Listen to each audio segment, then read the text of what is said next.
প্রিয় দর্শক, আসসালামু আলাইকুম। নবীজি সাল্লাল্লাহু আলাইহি সাল্লামের সাক্ষাৎ পাওয়ার আমল আজকে আমরা জানব যে যেই আমল করলে নবীজির সাক্ষাৎ পাওয়া যায়। আসুন জেনে নেওয়া যাক।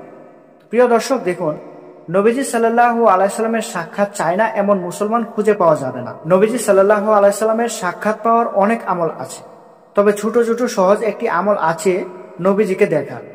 কিন্তু কি সেই আমল যে আমলে পাওয়া যাবে নবীজির সাক্ষাৎ? নবীজি সাল্লাল্লাহু আলাইহি সাল্লামকে বিশ্ববাসীর জন্য রহমত স্বরূপ পাঠিয়েছেন স্বয়ং আল্লাহ তাআলা।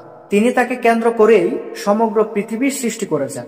মানুষের প্রতি মহান আল্লাহর বিশেষ অনুগ্রহ যে তিনি মানুষকে নবীজির প্রতি দরুদ পাঠের জন্য নির্দেশ প্রদান করেছেন। ছোট বড় একাধিক দরুদ আছে। দরুদ পাঠেই পাওয়া যাবে নবীজি সাল্লাল্লাহু আলাইহি সাল্লামের সাক্ষাৎ। এই দরুদ পাঠেই মানুষের ঈমানী শক্তি বৃদ্ধি পায়। বেশি বেশি দরুদ পাঠকারীর সঙ্গে নবীজি সাল্লাল্লাহু আলাইহি সাল্লামের সাক্ষাৎ নসিব হয়ে যায়। সবার জন্য ছোট্ট একটি দরুদ হলো এমন সাল্লাল্লাহু আলাইহি ওয়াসাল্লাম।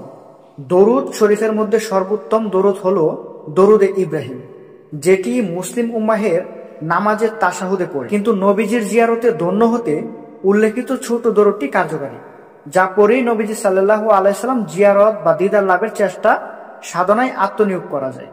মানুষ যখন নবীজি সাল্লাল্লাহু আলাইহি সাল্লামের পবিত্র নাম শুনে তখন ছোট দরুদটি বেশি পড়ে। নবীজি সাল্লাল্লাহু আলাইহি সাল্লাম বলেছেন, 3 শ্রেণীর ব্যক্তিকে আল্লাহ তাআলা ধ্বংসের অভিশাপ দিয়েছেন।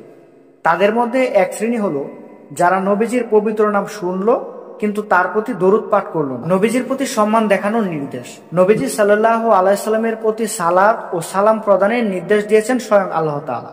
রাসূলুল্লাহ সাল্লাল্লাহু আলাইহি সাল্লামকে সম্মান জানাতে বান্দার প্রতি নির্দেশ দিয়ে আল্লাহ বলেন, আমি আপনাকে নবী করে প্রেরণ করেছি বিশ্ববাসীর জন্য সাক্ষী স্বরূপ। তো আল্লাহ তাআলা মুসলিম উম্মাহকে নামাজ পড়া দরুদে ইব্রাহিম বেশি বেশি পড়ার তৌফিক দান করুন। হাঁটা চলা উঠা বসায় অবসরে নবীজির প্রতি দরুদ পাঠের তৌফিক দান করুন। বিশেষ করে সবচেয়ে ছোট দরুদ সাল্লাল্লাহু আলাইহি ওয়াসাল্লাম পড়ে নবীজির জিয়ারত ও সুপারিশ পাওয়ার তৌফিক দান করুন। প্রিয় দর্শক, সকলেই ভালো থাকবেন, সুস্থ থাকবেন। আসসালামু আলাইকুম। আল্লাহ হাফেজ।